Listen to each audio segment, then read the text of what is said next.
Hi guys, I am back with the effects of me being forced into a medical retirement.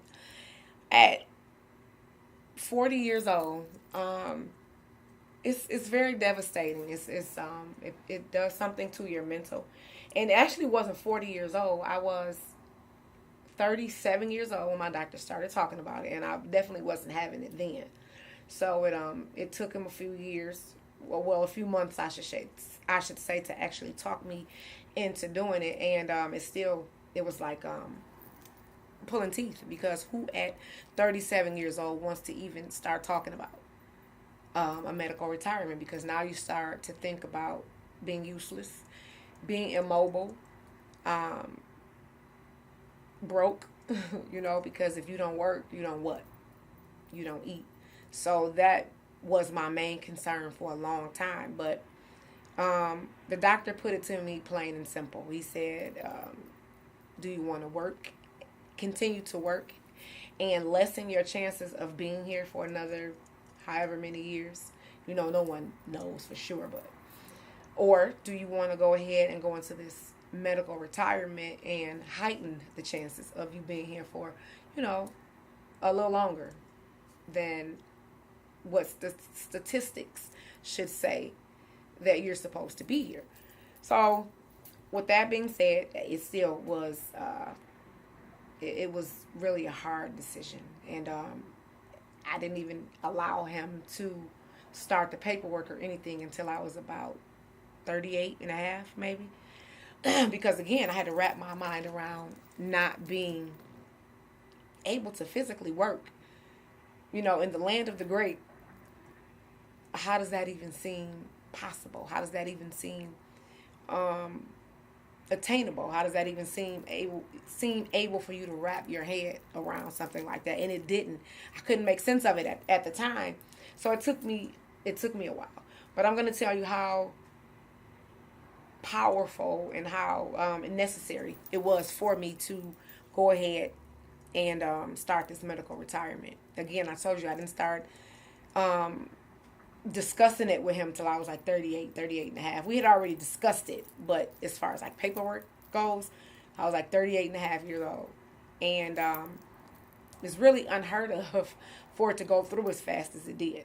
But that is how powerful this illness is, and um, that's how much ravage it's done to my body in 40 short years. It has done irrevocable damage, and I just I just had to basically go into a medical retirement, and it was a blow to me and my children because 17 years in corporate America making money where I didn't have a degree, and I made good money just like people with degrees, and I mean really good money. I had to wrap my head around that. So and that wasn't easy. Again, it knocked the wind out of my household. So now I'm stressed. That's another big reason why I didn't want to even do medical retirement to begin with, because of being stressed. But again, it's either heighten your chances of being here with your kids by allowing the doctors to do what you need them to do so the disease won't take such a toll, because regardless it's going to take a toll, because that's just the nature of the disease. But yeah, it was a really big blow to my household. You just have to dig deep. Sometimes you get creative and you make your own way, and you never let the diagnosis diagnose you. So with that being said, even forced into a medical retirement, even with my finances being shaken, I didn't allow it to shake my spirit. It did in the beginning, but then I started to understand that this is God's will, and in order for me to get right, I have to get right. And the only way to do that was to come out of corporate America and do what was best for me and my children. So, as I said before, the medical retirement was a big blow to my family, my kids, myself, my children, especially the oldest one, where it was always used to the finer things in life. They still are, to be honest. And that's my doing. But what parent doesn't take care of their children when they can afford to? So like I said, 17 years in corporate America with no college degree, and I was making very, very good money.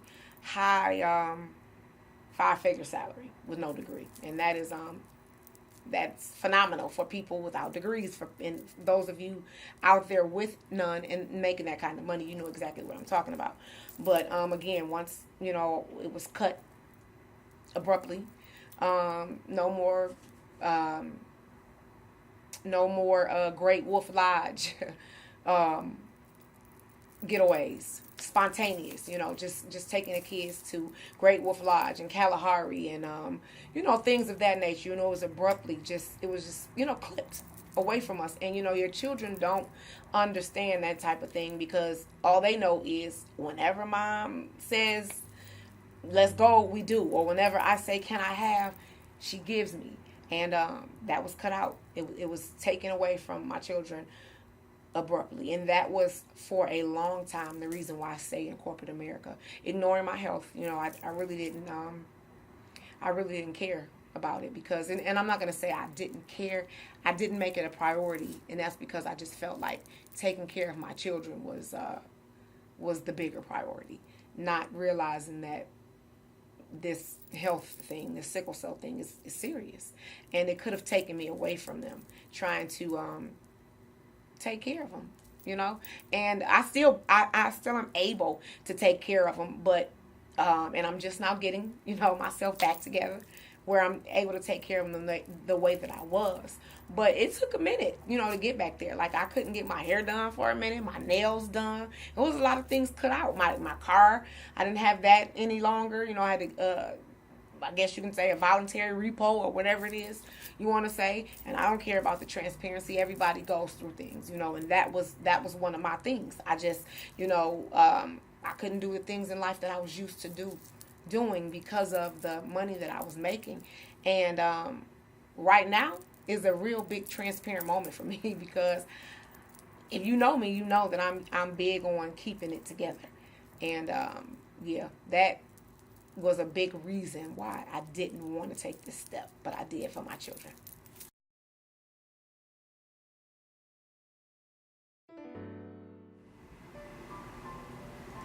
Don't mind me, guys. I like to keep myself together. I root myself on, cheer for myself, because that's one of the downfalls of having this illness. You are not always down, but you're down a lot. I can speak for myself to say that I am, because you don't feel worthy of life some days, and that's just the gist of it. You just don't feel like getting up. You don't feel like adulting. You don't feel like doing life at all, because this illness just gets you down. It really does. And you deal with so many different things. Like one of them is doctors. They're so undereducated on the illness that it's ridiculous. And most of the time when I go to one of the hospitals here, the hospital is full of residents. So residents are definitely undereducated and underexperienced and a lot of things, because they're training. So because of that, us, the patient, we suffer, and it looks like on their end that we're either drug seeking or seeking attention. It's never really the fault of the illness that we're in the hospital. Go figure. So, we deal with that. And then I deal with stereotypes from the doctors, the nurses, society. Who else?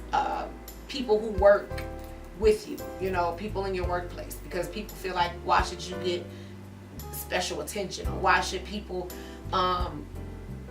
bypass these rules for you, or make this special for you, or however, whatever, because again, the disease is so undermined and not talked about that people really don't know the complications, or they don't know what happens with a sickle cell patient. They just, because it's so, what we go through to them seems so topical. It seems so on the surface. When what people don't understand is most of our illness is on the inside. So again, the stereotypes, those are one of the biggest issues that we deal with. And then we deal with judging. People judge you, you know, not even knowing you, when they feel like because you think you should be special because you have an illness, which that isn't the truth by far. You know, I just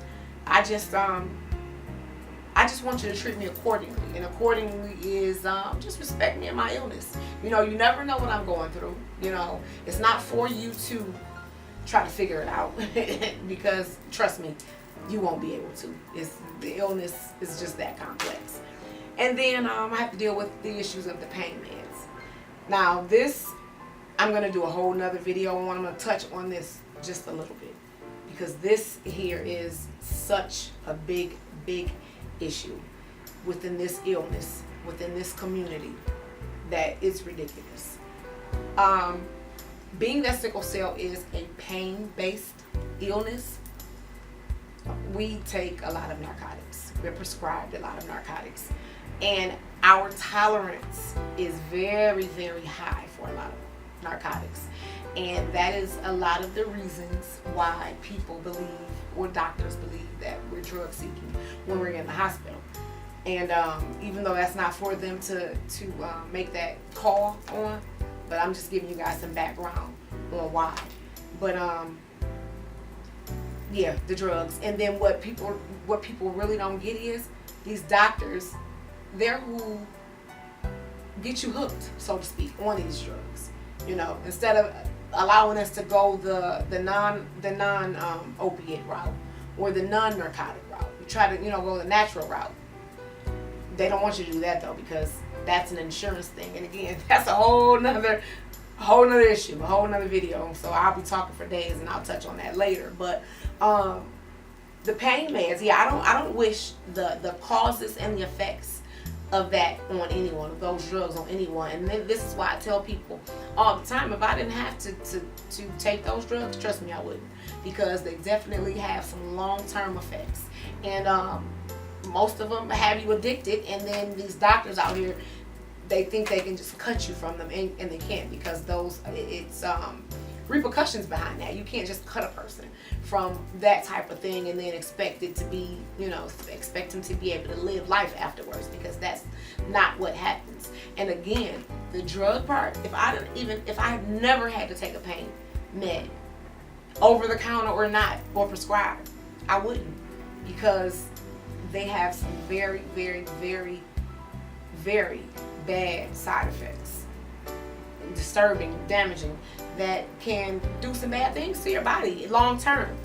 So, like I say, us sicklers, we go through a lot. And the effects of the medicine, I'm sorry, not the effects of the medicine, but the stereotypes, that's a big area.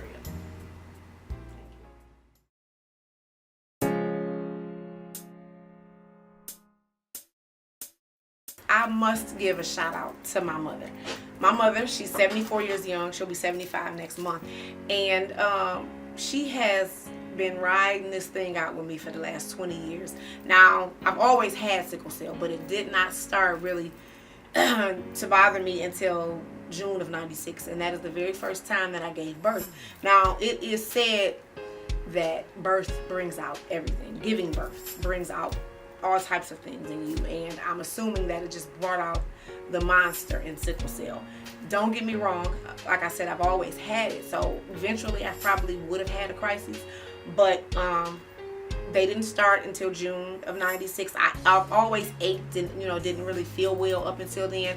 I had maybe a hospitalization or two when I was younger, but as far as like really getting sick and the disease like really showing all of its properties, that didn't happen until later in life, until after I gave birth at the age of I gave birth at 19 and I turned 20 a couple of weeks later. And ever since then I have at least been hospitalized from 0 to 10 times a year. It's a pretty big number, but it's the truth, because I have been. But back to my mom, she at 74 years old, she also had a husband. We just buried my father last Saturday, and he suffered from a stroke 20 years ago. And for 20 years, he was in a wheelchair, and my mom, she had to deal with that. So now she's dealing with my dad, who's in a wheelchair, and she took care of him, and he was severely He was severely suffered from the stroke. You know, he really couldn't do anything for himself. And my mom, she stepped up. She is the real MVP. For 20 years, she took care of my dad in that chair until his dying day. And actually, he didn't die in the chair. He passed away from cancer. But she was there with him up until that day. And like I said, she is the real MVP because for 20 years, I have been in and out of the hospital. And my sister has lupus. So that's three major things in life that she has been dealing with, that she has dealt with in the past 20 years. And I don't know how I would have, gotten through this without her, because you have to remember I have children. So, and through all these years, going through all of these crises, my kids have to go somewhere, right? Because I've been in the hospital sometimes. One time I was in the hospital for 9 weeks. It was right after I given birth the second time. So, and I had 2 kids. Yeah, it was just 2 kids at that time. So, and where do your kids go? You have to have a very good support system with illnesses like these. So, this beautiful woman I speak of, my mother, I learned a few things from her. And the number one thing that I learned was sacrifice. Then dedication. I learned not to complain. And I learned the true meaning of love, because for 47 years she was with someone. For 20 of those years she took care of him in a wheelchair. And not only that, there would be some days that she would have to take care of 3 people. Her husband in a wheelchair, me, the daughter with sickle cell, and then the other daughter with lupus. So having her as my role model taught me that patience is virtue. It taught me that family is everything. And it taught me that life is precious. Life is precious. And we have to love our loved ones while we can. And we have to be there for them. Family is a very big part of life. And my mother exudes that. She does, because she is a wonderful example. And like I said, she's phenomenal. A phenomenal woman at everything she's done. I thank God every day for her. I say all the time, I'm glad he blessed me with her. He gave me the best mother, in my opinion, that he possibly could have. But seriously though, I really learned a lot of things from my mother. And if it was not for my mother, I don't know where I would be. So again, she is the real MVP, and I'm so grateful for her, and I'm so thankful. And again, I want to take this time out at the end of this video to tell her how much and how proud I am of her, and how thankful I am of her that she took care of my father for 20 years. She got up and she did it every single day. She did not complain. She took care of him until his dying day, and she is my hero, I should say. And I'm forever grateful. And she's my role model. I hope to one day be half the woman that she is. So again, I appreciate it. I really do. And just tell your loved ones, guys, that you love them, because as they get older, we never know the day nor the hour. So guys, you take care of your parents and you tell them you love them, because we just don't know. And again, I want to say thank you to my mommy. She is she's the real MVP, guys. I don't know if I could have done it. I'm not saying I wouldn't have, but she did an outstanding job. She's the real MVP.